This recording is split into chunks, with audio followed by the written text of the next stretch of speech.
Hey everybody, I'm artist Micah Gogan, and today I'm here to talk about something special, the accomplishments and achievements of Maya Angelou. I'm remembering her first poem, Pulse of the Morning, and I was introduced to it back in '93 in grade school when Bill Clinton was doing his inauguration. She was the second person to ever read a poem at a presidential inauguration, and she was the first African American and the first woman to ever do so.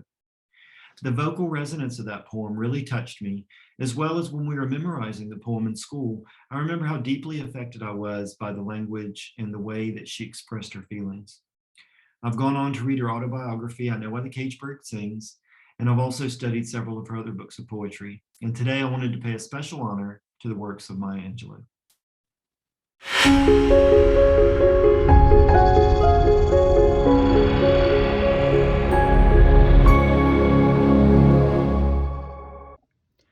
Okay, so for the first part of this video, I'm going to be using the Grafix computer film. This is the matte film for Inkjet. It's a semi-translucent surface, so you can actually run it through your Inkjet printer and print images and such on it. What I've done specifically is I've blown up the poem or portions of it for Pulse of the Morning, but I've also made it reflexive so that the letters are backwards. Now, why did I do that? Because I would like to have the inkjet side of the matte film, even though it's dry to the touch, it can be agitated when you're using any kind of water or alcohol or anything based with that, and I don't want the letters to smear. So I'm actually going to print on this side, and when I flip it over, I've still got the letters of the poem that are visible through it, but I'll be printing the paint on this surface. And it's about as flexible as a piece of paper, but it's more rigid, and it's definitely not absorbent, so I'm going to get some really cool effects with the gel plate on this. So let's put it into practice.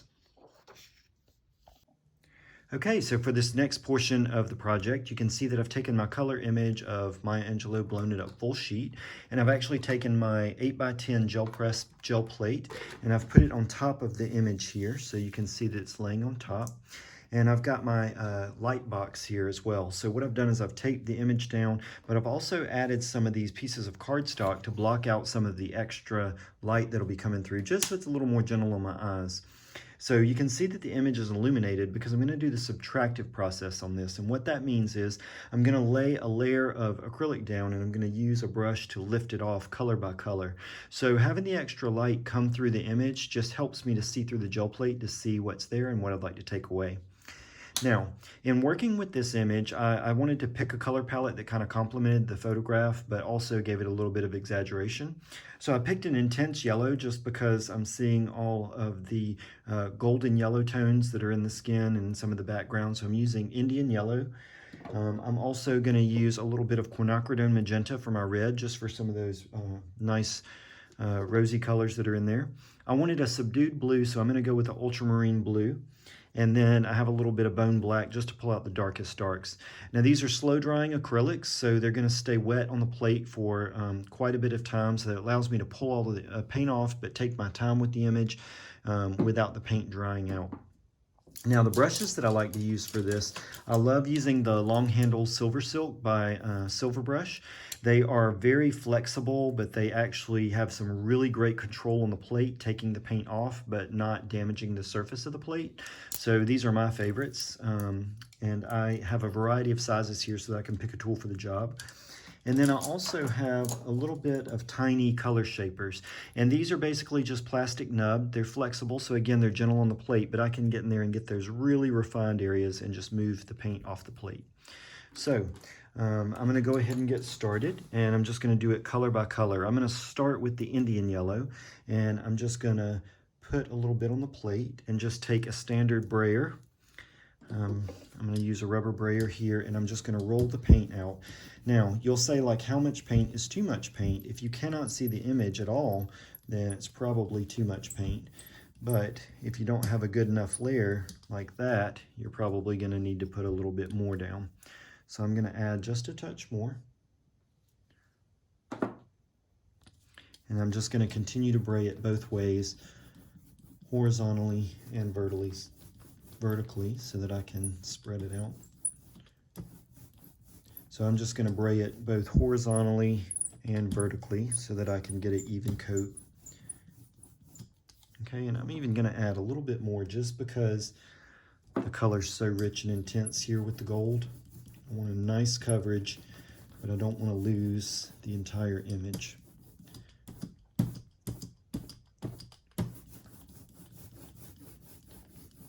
Okay, and the more that I bray, the more that I can see through to the image. However, when I turn the light on, I can see much more. So I'm going to go ahead and subtract, and I'm just going to have my paper towel here so that I can blot off what I would like. And basically, I'm just going to moisten a brush in some of my water here. I've got a little container so that it's wet, but I don't want it to be soaking wet. So I'm just going to tap the excess moisture off, and I'm just going to remove the paint from the plate. And I'm just doing this larger section first, and then I'm just going to wipe off the residue. So we're going to speed this up a little bit, but I want to just show you in general how I'm just going to be wiping some of that residue off. And I like having a little bit of the cloudiness just because it gives it a little bit of atmosphere. So let's go ahead and speed through this yellow.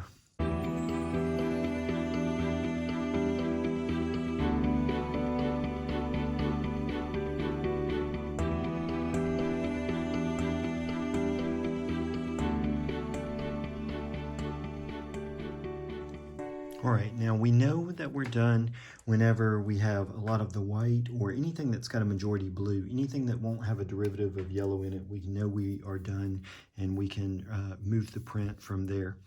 Now, when it comes to actually printing on the surface, you know, when I go to take my graphics, I have it, you know, flipped down, but I also want to make sure that I get what's called the registration accurate each time, because it's a full page, just like the gel plate. So, you know, of course, a full sheet of paper is a little bit larger, but what I'm going to do is just line the top and the bottom with the top and bottom of the actual printer sheet there, and it'll get it most of the way on. It'll be a little offset, but I don't really mind that. You could actually tape it down to get a stronger registration, but for this first one, I'm just going to pop it on there like so.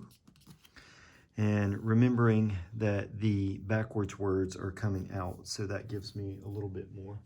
And I'm just going to put a piece of blank paper on top so I don't disturb the words, and I'm just going to give it a rub, making sure that I'm making contacts with the graphics to the gel plate all the way around, no air bubbles or anything.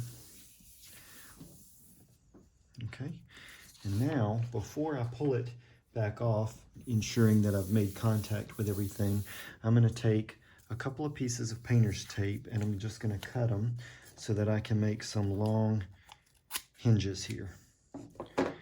So what that'll do is I'll put one hinge on this side. Actually, I'm going to open it this side so that it's away from my water container here, pushing out all these little air bubbles that I'm noticing. So I have my little water container here where I'm getting rid of my dirty brush. I'm just kind of putting it over here, and I don't want this to open up towards that. So I'll put these hinges on the side like so. And then I'm going to lift this off.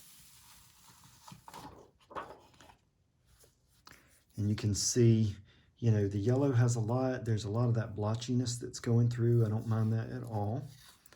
So you can see the blotchiness there, but you can also see the transparency of the lettering there. So I'm going to take my paper towel and just wipe this yellow, the remaining yellow, off. So next I'm going to take my quinacridone magenta, and I'm just going to put a little bit of that down and repeat the same exact process. But this time I'm going to take even more away because there's less yellow. So you'll see that whenever I'm creating the subtraction on this.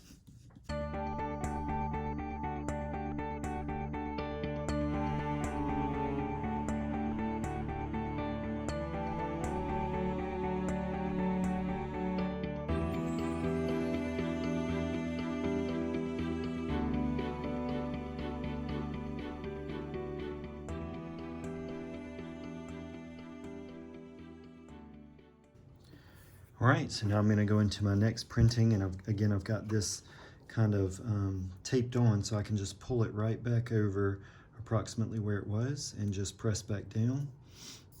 And it's still going to look rough for a while. It's not just going to come out looking like her until I get more and more layers on there. And again, it's just an impressionistic idea, but you can already see through. And then again, I've got the letters, and I'm able to rub over them okay, but if I want that extra layer of protection, I can always put another blank piece of paper on top just to make sure that I'm not rubbing the dried inkjet, because this is the back of the Grafix with the dried inkjet on it. So once I get that on there, I can make contact and then pull the magenta side off.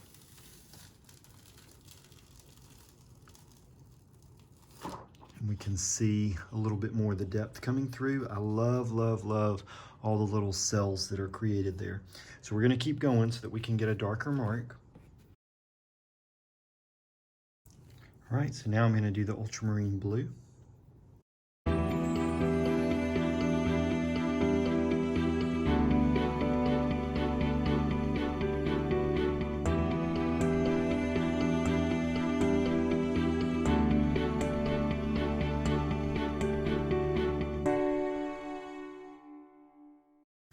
Now when I just want to agitate the surface for a pattern, but I don't want to actually remove the paint like in her jacket, I'm just going to wiggle the brush around, but I'm not going to clean the residue off. I'm going to let the residue stay on the plate.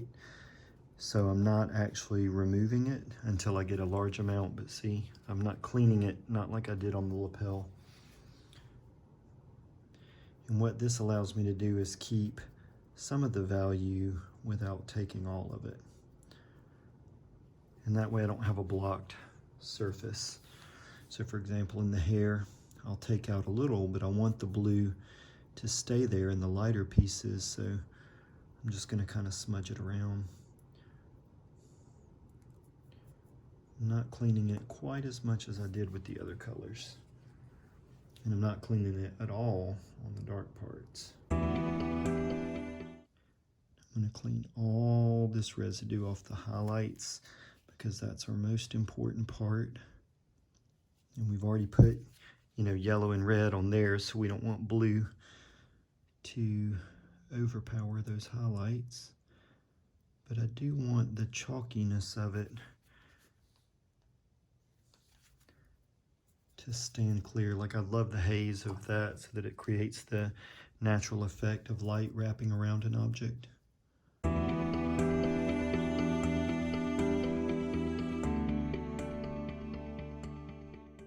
All right, so now we're going to print our blue, and I'm going to do the same thing.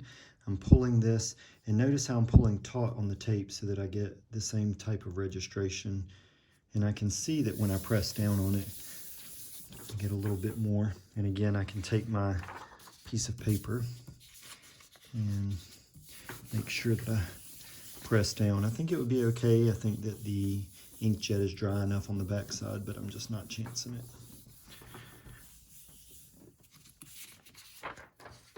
All right, now I forgot to do the pupils of the eye, so that's gonna be a little bit off.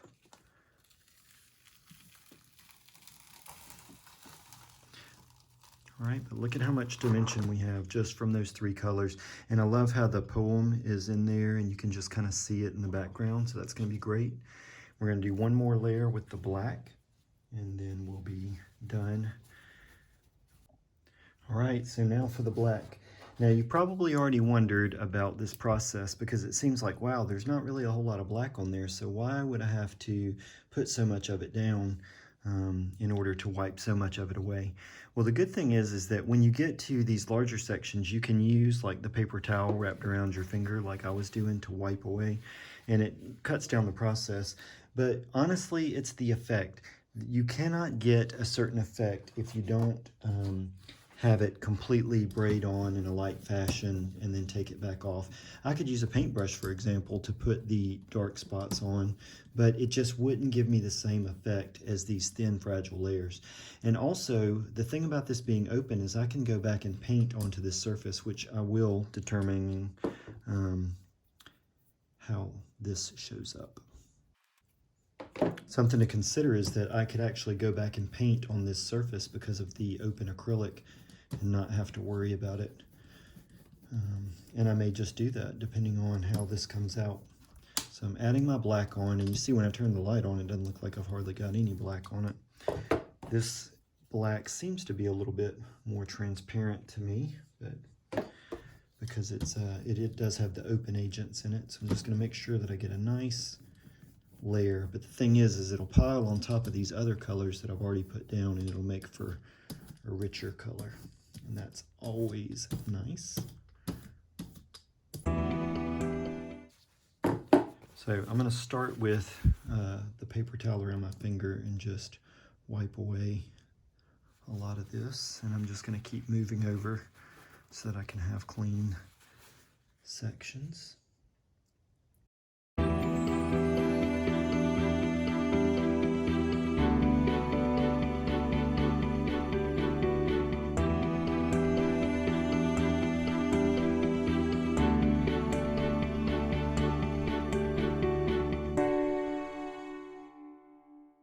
All right, so let's see what happens.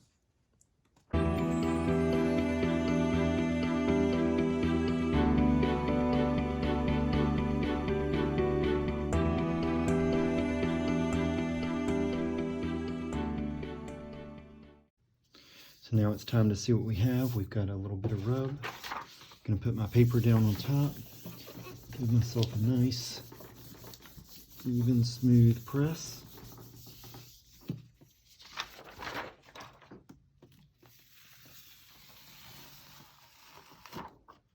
Here's our surface. Now let's take a look. So now within the printed copy here, you can subtly see the poem behind. I can just see that gentle text coming through.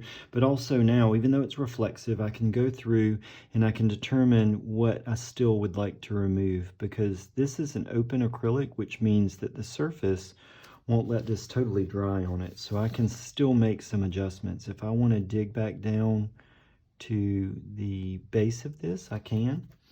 And if I would like to embellish it on top with some paint pens, I can do that also. So I'm not scared to do the mark making I need in order to get the image to look more discreet. So she's got a little bit of highlight on her lower lips. I'm going to put that in there. And see, the paint just comes off just like it would have on the plate. So anything that I was apprehensive about doing, I don't feel like this highlighted hair came out quite the same. So I'm just going to wet the brush a little bit and just take a little bit more of that off. Nothing major. Just really want to get that because it was always distinctive of her at that time. And then I might pull other little highlights out, like on the earring.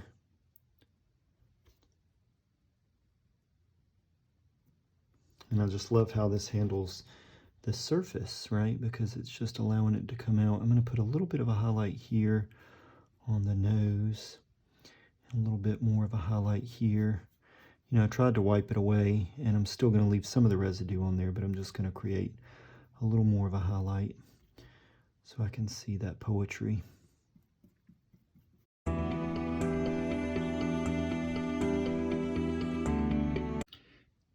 I love how forgiving this is because, you know, I didn't have to be perfect on the plate, so it just gave me a little bit of extra wiggle room, and that makes me feel good. So I can just kind of be more free with it. And it's kind of a meditative process, to be honest.